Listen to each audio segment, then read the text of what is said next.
Hello students, now our topic is Raoult's law.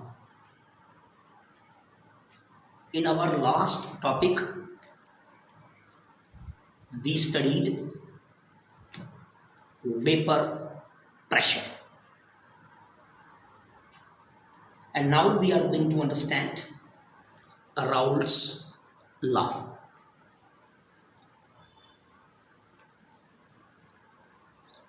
F.M. Raoult was a French chemist. He performed number of experiments to find out the relationship between vapor pressure of a component of a solution and its mole fraction, and he finally put forwarded his view in the form of a law called as Raoult's law. We have two parts for Raoult's law.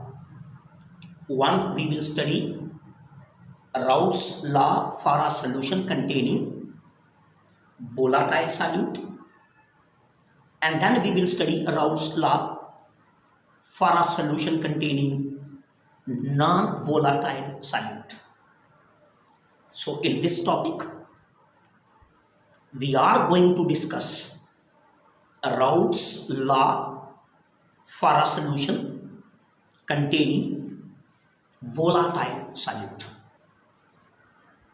Before I start, we must know that this is the case where both solvent and solutes, they are the miscible liquids. जो case हम discuss कर रहे हैं, Raoult's law for a solution containing volatile solute. This is applicable when both solvent and solutes are completely the miscible liquids. So let us pick up the statement what the Raoult's law says for a solution containing volatile solute. So before I proceed further, let us first pick up the statement from the board. So focus at the board. तो यहाँ देखिए students, क्या हम board पे लिखे हैं Raoult's law किसके लिए? For volatile solute, solution containing volatile solute. तो my first point, this law was given by a French chemist F.M. Francois Marie Raoult in 1886. This law states that in a solution, the vapor pressure of a component at a given temperature is equal to the product of mole fraction of that component in the solution and vapor pressure of that component in the pure state. Let's read the statement once again. In a solution, the vapor pressure of a component at a given temperature is equal to the product of mole fraction of that component in the solution and vapor pressure of that component in the solution. So now let us study this statement. What the Raoult's law says about the solution containing volatile solute. तो मैंने statement में क्या read किया है। First of all, let us suppose we have a binary solution. हमारे पास एक binary solution है। टू कंपोनेंट्स उसमें हैं, सॉल्वेंट, सॉल्यूट, ये दोनों लिक्विड्स हैं और एक दूसरे से कंप्लीटली मिक्सिबल है, मिक्स हो जाते हैं। Late us suppose temperature solution का कांस्टेंट है, तो एट अ गिवन टेम्परेचर, फिर ये राउल्स लॉ क्या स्टेट करता है? It simply says that vapour pressure of a component of a solution. अब ये component of a solution solvent भी हो सकता है और ये component of the solution solute भी हो सकता है। तो व्हाट आई से, vapour pressure of a component of a solution, vapour pressure of a component in a solution at a given temperature is equal to product of mole fraction of that component and vapor pressure of that component in the pure state।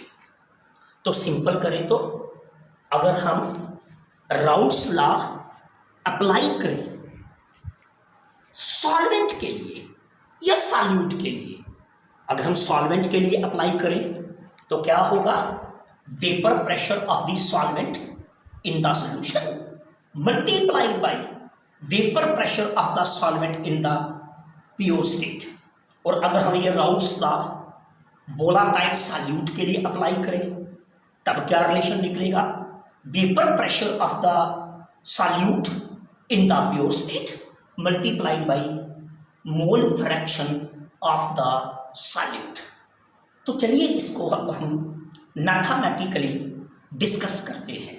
इससे पहले statement याद रखिएगा, vapour pressure of a component in a solution at a given temperature is equal to product of mole fraction of that component and vapour pressure of that component in the pure state. तो board पे देखिए सभी, और यहां पे देखिए students, let chi A is the mole fraction of solvent and chi B is the mole fraction of solute. पहले भी स्टडी कर चुके हैं हम ये मोल फ्रैक्शन में। So chi A and chi B are the mole fractions of solvent and solute. And remember, मैं A symbol use कर रहा हूं सॉल्वेंट के लिए और बी सिंबल यूज कर रहा हूं सॉल्यूट के लिए। काई जो है ये मोल फ्रैक्शंस है। फिर स्टूडेंट वेरी इंपॉर्टेंट यहां पे फोकस कीजिएगा, P A is the vapour pressure of the solvent in the solution. P A is the vapour pressure of the solvent in the solution and P B is the vapour pressure of the solute in the solution. Now very interesting, इसको क्या read करेंगे student? यहाँ पे focus कीजिएगा सिर्फ यहाँ पे, ये जो है ये P और इसको हम रीड करेंगे not. This is P not A, यहीं पे फोकस रखिएगा। ये है P not A। P not A means vapour pressure of the solvent in the pure state. जब हम प्योर स्टेट की बात कर रहे हैं तो यहाँ पे सिर्फ सॉल्वेंट का वेपर प्रेशर लिया गया है, सॉल्यूट उसके साथ मिक्स नहीं किया गया है। तो इसको कैसे रीड करेंगे? P not A। What is P not A? Vapour pressure of the solvent in the pure state, मतलब सॉल्यूट मिक्स नहीं किया गया है। अब यहाँ फोकस कीजिए, P not B। So what will be P not B now? Vapour pressure of the solute in the pure state. मतलब आप अकेला सॉल्यूट कंसीडर कर रहे हैं और सॉल्यूट का जब आप वेपर प्रेशर लेंगे, अलोन सॉल्यूट का, that will be the vapour pressure of the solute in the pure state. तो स्टूडेंट कोई मुझे ये बता सकता है पी ए और पी नॉट ए के बीच में क्या डिफरेंस है? P A vapour pressure solvent का है लेकिन इन the solution, P A vapour pressure solvent का है लेकिन इन द सॉल्यूशन। फिर से पी ए और पी नॉट ए में क्या डिफरेंस है? पी नॉट ए और पी ए में क्या डिफरेंस है? पी ए सॉल्वेंट का वेपर प्रेशर है लेकिन सॉल्यूशन के अंदर, और पी नॉट ए ये सिर्फ और सिर्फ प्योर सॉल्वेंट का वेपर प्रेशर है जिसको में अभी सॉल्यूट को मिक्स नहीं किया गया है। तो चलिए आगे बढ़ते हैं। अब यहां देखिएगा सभी, क्या यहां पे हमने लिखा है अकॉर्डिंग टू राउल्ट्स लॉ। क्या स्टेटमेंट है राउल्ट्स लॉ का? वेपर प्रेशर, यहां पे देख लीजिए, vapour pressure of a component at a given temperature is equal to product of mole fraction of that component in the solution and vapor pressure of that component in the pure state। तो ये Raoult's law लगा रहे हैं हम solvent के लिए। ये क्या हो गया स्टूडेंट? ये है वेपर प्रेशर। और याद रखो बच्चे, एक कंपोनेंट के प्रेशर को हम पार्शियल प्रेशर भी कहेंगे। वन सिंगल गैस के प्रेशर को हम पार्शियल प्रेशर कहते हैं। तो मैं आपसे बात कर रहा था, ये आप कह सकते हैं vapour pressure of the solvent in the solution है। This is vapour pressure of the solvent in the solution है, that is equal to according to Raoult's law किसके इक्वल टू होगा? Mole fraction of the solvent multiplied by vapour pressure of the solvent in the pure state. तो according to Raoult's law हमने Raoult's law use किया और हमने find out किया कि एक सोल्यूशन के अंदर vapour pressure of the solvent क्या होगा, और हमें स्टूडेंट अगर यहां देखिए ये मिलता है।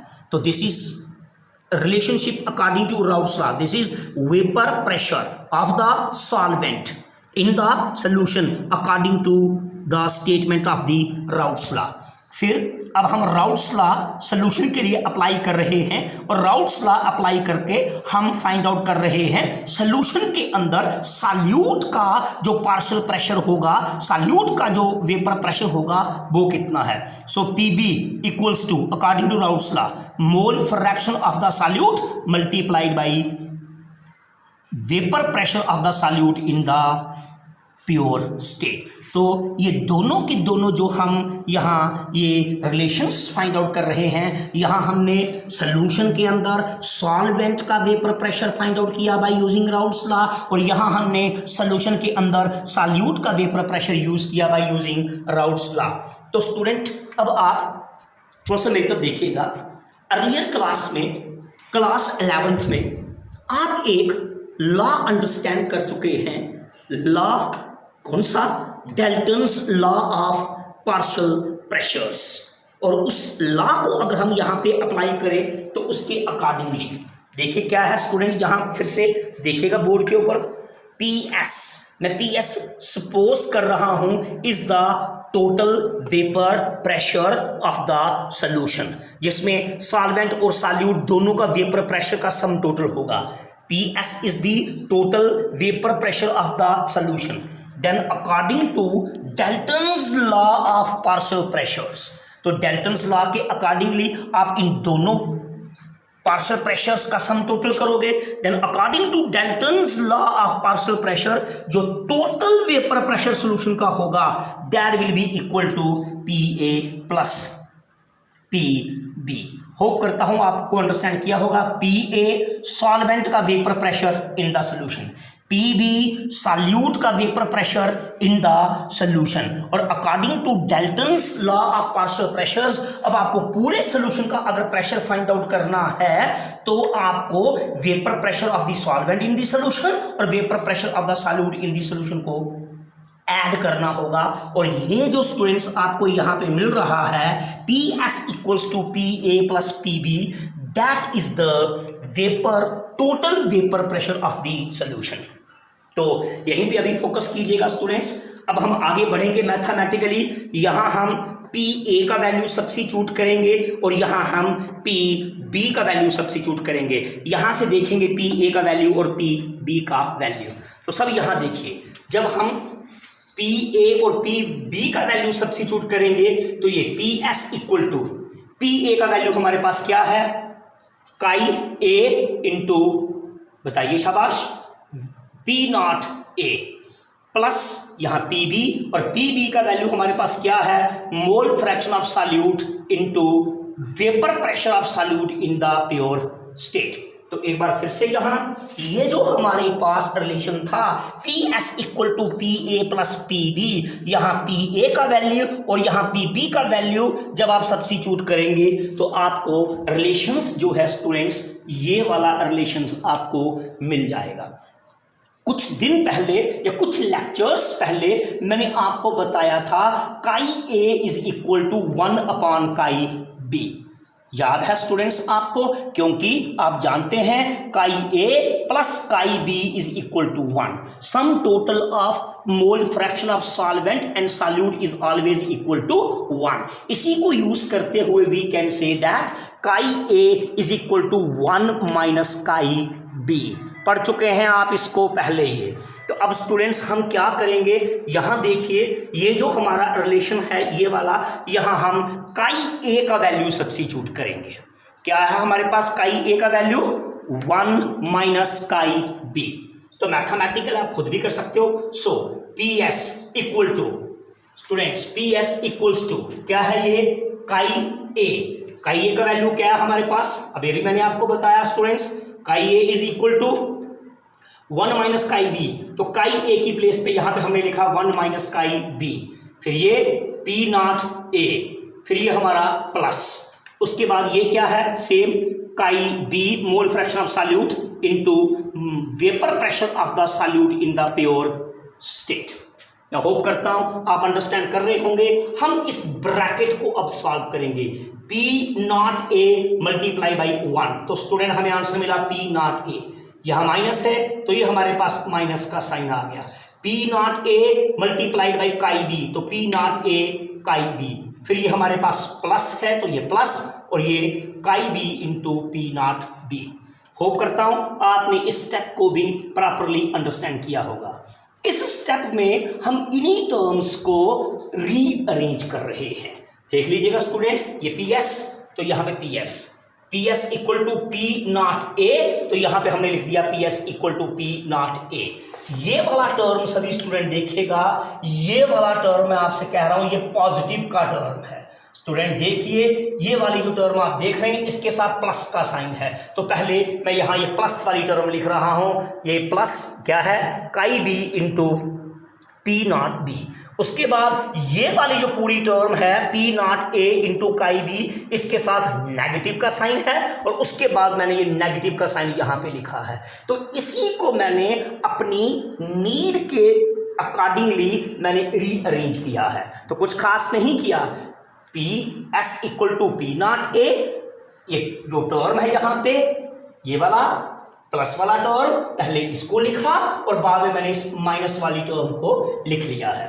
उसके बाद स्टूडेंट्स हम यहाँ काई बी को कॉमन ले सकते हैं, और जब आप यहाँ पे काई बी को स्टूडेंट्स कॉमन लेंगे तो आपको मिल जाएगा P S equals to P naught A plus P naught B minus P naught A into chi B. तो इस वाली रिलेशन में जब हम काई बी को कॉमन ले लेंगे तो फाइनली हमें ये वाला रिलेशन जो है स्टूडेंट्स वो हमें मिल जाएगा। तो इस तरह हमने राउट्स लॉ का अभी मैथमेटिकल रिलेशन निकाला है। स्टूडेंट्स याद रखिएगा ये जो हमारे पास काई बी है, यहाँ आपको काई बी भी मिल सकता है, यहाँ आपको काई ए भी मिल सकता है। अगर आप यहाँ देखें इस रिलेशन में हमने काई ए का वैल्यू यहाँ पुट किया था 1 माइनस काई बी। अगर आप यहाँ काई ए का वैल्यू पुट ना करें, अगर आप यहाँ पे काई बी का वैल्यू पुट कर लें, काई बी का वैल्यू क्या होगा, अगर आप ध्यान दें यहाँ दें, chi B will also be equal to 1 minus chi A. क्यों? क्योंकि chi A plus chi B is equal to 1। तो अगर chi A equals to 1 minus chi B, then chi B can also be equal to 1 minus chi A. तो यहां आपने क्या किया था, यहां आपने काई ए का वैल्यू सब्स्टिट्यूट किया। अगर आप यहां काई ए का वैल्यू सब्स्टिट्यूट नहीं करते, अगर आप यहां काई बी का वैल्यू सब्स्टिट्यूट कर लेते हो, क्या वैल्यू होगा काई बी का 1 माइनस काई ए। तो स्टूडेंट्स यहां पे आपको काई बी की जगह काई ए मिल जाएगा। तो मतलब इस रिलेशन में आपको काई ए और काई बी जो है वो आपको दोनों के दोनों जो हैं वो आपको इनमें से कोई भी वैल्यू आपको यहाँ पे मिल सकता है। तो ये मैंने मैथमेटिकल रिलेशन जो है वो राउट्स लॉ का स्टूडेंट्स फाइंड आउट किया है। तो नेक्स्ट अभी ये ख़त्म नहीं हुआ, तो मैं इसको थोड़ा सा अपने नेक्स्ट लेक्चर के अंदर ले लेता हूँ, नेक्स्ट पार्ट के अंदर ले लेता हूँ, वीडियो को छोटा करना है।